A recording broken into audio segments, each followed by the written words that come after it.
কুরবানির গোশত 3 ভাগ করতে হবে এমন কথা আল্লাহর নবী বলেননি। 3 ভাগ করলে গুনাহ হবে এই কথা নয়। কুরবানির গোশত ফেরত নিলে, দান করার পরে ফেরত নিলে যেমন বমন করে আবার মুখ খেয়ে নেওয়া হয় তেমন এ কথা নয়। কুরবানির গোশত খুব দামি জিনিস। আপনি ফকির মিসকিনকে দিবেন আর নিজে খাবেন।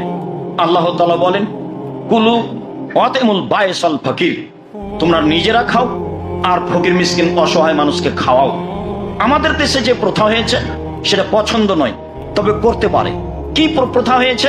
আরে 3 ভাগ করো, করে বলে 1 ভাগ ফকির মিসকিনকে দাও, আর 1 ভাগ আত্মীয় স্বজনকে দেও খাও, আর 1 ভাগ জমা রাখো। তাহলে কুরবানি দিয়ে আত্মীয় স্বজন বজায় রাখতে হবে।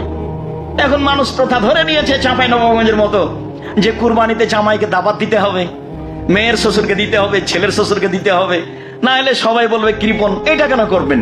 এটা বড় মাছ কিনা আজকে দিয়ে পাঠান, এর নাম হাদিয়া। কেন আপনি এইটা দিয়ে সম্পর্ক বজায় রাখতে হবে? এদিকে গেলেন কেন? হাদিয়া তো আছেই। সম্মানিত দিনী ভাই বোন, কুরবানি দিয়ে আত্মীয় স্বজনের সম্মান রক্ষা করতে হবে, ভুল হিসাব। হাদিয়া দিয়ে আত্মীয় স্বজনের সম্মান রক্ষা করতে হবে এবং পরহেজগার মানুষকে হাদিয়া দিতে হবে, খাবার জন্য বলতে হবে, এটাই বিধান। বলছিলাম 3 ভাগ করলে গুনাহ হবে কি? জি না। 3 ভাগ না করলে গুনাহ হবে কি? জি না। ভালো। বরং কি করতে হবে? বরং খান আর দিয়ে দেন, খান আর দিয়ে দেন। দেওয়ার মতো যদি মানুষ না থাকে তো 2-1 কেজি দিয়ে সবই রেখে দেন, কোনো সমস্যা নেই। 2-4-5 কেজি রেখে সবই দিয়ে দেন, সমস্যা নেই। বুখারী মুসলিমের হাদিসে এসেছে, আল্লাহ নবী আলীকে বললেন, আলী সব গোশত ফকির মিসকিনকে ভাগ করে দাও, ওর চামড়া ভাগ করে দাও, ওর গায়ের যে শীতের দিনে দেওয়ার যে একটা ঝুল, একটা কাপড় ছিল, একটা জিনিস ছিল যার গায়ে দেওয়া পশুটা, সেটা দিয়ে দাও ফকির মিসকিনকে। হাদিস বুখারী মুসলিম। আলী কসাইকে এখান থেকে গোশত দিবা না, কসাইকে টাকা দিয়ে কসাই ডেকে নিয়ে আসবে। 2000 থেকে 10,000 লোক তাতে আসে যায় না। আজকে অন্তত গোশত দিয়ে তাকে খুশি করতে হবে না। হ্যাঁ, আপনি যদি মনে করেন যে আমার বাড়ির কসাই, পাশের কসাই খুব নিঃস্ব মানুষ, সেটা ভিন্ন জিনিস। আপনি তাকে বলবেন না যে তুমি আমার সাথে কাজটা করে দিলে সেজন্য এটা দিচ্ছি, এটা আপনি বলবেন না। বলবেন, দেখো তুমি গরিব মানুষ, এই যে 2000 টাকা নেও, আর গোশতটা আমি তোমাকে নিঃস্ব মানুষ হিসেবে দিলাম।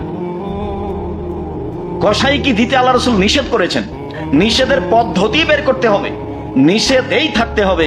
সম্মানিত দিনী ভাই বোন, আমি আপনাকে জিনিসটি বোঝানোর চেষ্টা করেছি। 7 পরিবারের পক্ষ থেকে একটি প্রাণী কুরবানি করতে হবে এমন কোন হাদিস আমরা অবগত হতে পারিনি। এদেশের আহলে হাদিস হিসেবে একজন বড় মাওলানা ছিলেন, আব্দুল্লাহ কাফি আল কুরাইশি রাহিমাহুল্লাহ, জমিয়তের প্রধান ব্যক্তি ছিলেন এবং বড় পণ্ডিত মানুষ ছিলেন। আল্লাহ তাকে মাফ করুক, তার কবরের শাস্তি মাফ করুক, তার কবরকে প্রশস্ত আলোকিত করুক। তিনি বলেছেন, একটি গরুতে 7টি পরিবার অংশগ্রহণ করবে এমন কোন হাদিস অবগত আমি নই। আর আমি আব্দুর রাজ্জাক বিন ইউসুফ, সাধারণ মানুষ, একেবারেই সাধারণ। আপনাকে আমি খুব ভালোবাসি। আমার দীর্ঘ 35 বছরের তদন্তে আমার বিদ্যা কম, তদন্ত করি বেশি, আপনার বিদ্যা বেশি, এটা আমি মেনে নিই। আমার তদন্তের অভাব নাই আলহামদুলিল্লাহ। তাতে আমার অবগতিতে একটা গরুতে, একটা প্রাণীতে 7টা পরিবার অংশগ্রহণ করবে এমন কোন হাদিস এই যাবৎ প্রমাণ হয়নি, কিয়ামত পর্যন্ত প্রমাণ হবে না বলে আমার জোরালো দাবি। সম্মানিত দিনী ভাই বোন, ইনশাআল্লাহ। এরপরে আমি বলছি, পরিবারের পক্ষ থেকে পশু কুরবানি করুন। টাকা বেশি আছে, ঢাকায় ব্যবস্থা রয়েছে আজও উট কুরবানি করেন, উট কুরবানি করেন, বেশি নেকির ব্যাপার। একাধিক করেন। তো টাকা কম আছে, ষাঁড় করেন, কয়েক লক্ষ টাকা দিয়ে বড় মোটা তাজা হৃষ্টপুষ্ট ষাঁড় কিনেন। টাকা কম আছে, খাসি কিনেন। টাকা কম আছে, ছাগি কিনেন। ছাগি বুঝি না, যেগুলো বাচ্চা দেয়। টাকা কম আছে, ভেড়া ভেড়ি কিনেন। আজও বাজারে ভেড়া ভেড়ির দাম সবচেয়ে কম। একটা ভাড়া নিতে যা টাকা লাগবে তাতে অন্তত 3টে ভেড়া কিনা বয়। আপনি কার কথাই পড়ে ভাগে কুরবানি কিনতে গেলেন? আবার কলিজা নিয়ে সমস্যা, আবার হাড় নিয়ে সমস্যা, আবার ভাগ নিয়ে সমস্যা। এতদিন তো নাড়ি ভুঁড়ি নিত না মানুষ, এখন তো নেই।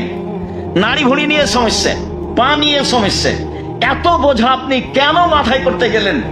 যতই ধমক দেখাক না কেন, বলার গতি ভাবে আছে। কে বলেছে চলবে না? এইভাবে বলা আছে। আমি ওইভাবে বলিনি, তবে আমি বলছি আমার 35 বছরের তদন্তে ভাগে পরিবারের পক্ষ থেকে কোরবানির কোনো প্রমাণ নেই। 7 জন আছে, 7 পরিবার নেই। আশা যে আমি কথা স্পষ্ট করতে পেরেছি। সম্মানিত দিনী ভাই বোন, দ্বিতীয় যেটা বলতে চাচ্ছি সেটা হলো এই যে দেখে কিনতে হবে ঠিকঠাক আছে কিনা কান, নাক, লেজ, দাঁত, পা রোগা কিনা, মোটা তাজা কিনা, শিং আছে কিনা। শুনুন, হাদিস সহিহ, কিনে নিয়ে এসে যদি শিং ভেঙে যায় তাহলে এটা বিক্রি করে দেন, আর একটা কিনেন। যদিও অনেকে বলতে চেয়েছেন যে কিনে যদি নিয়ে আসার পরে ভেঙে যায় তাহলে করতে পারে, আপনি পরিবর্তন করে দেন, সেটাই ভালো। নিখুঁত প্রাণী কুরবানি করেন। আমি আপনাকে জোরালো ভাবে অনুরোধ জানাচ্ছি, আপনি আমার দিনী ভাই, আপনি আমার দিনী বোন, জরুরি কথা যে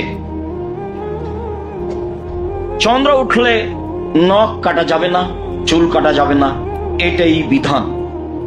তবে পশু প্রাণী প্রয়োজনে জবে করতে পারেন। আত্মীয় স্বজন এসেছে, গরু ছাগল জবে করবেন না, সেটা করেন, তাতে কোনো সমস্যা নেই। আপনি নখ কাটতে পাবেন না, আপনি চুল কাটতে পাবেন না। জরুরি বিধান যে যেহেতু বড় নেকি, যার যত টাকা বেশি সে তত দামি পশু কিনবে, একাধিক কিনবে, এ কথাই ঠিক। সারা জীবন 3 ভাই 3 জায়গায় থাকলেন, ঢাকায় চাকরি করলেন, কুরবানির সময় এসে বলছেন চলো যাই আমরা 3 ভাই একটা গরু কিনি।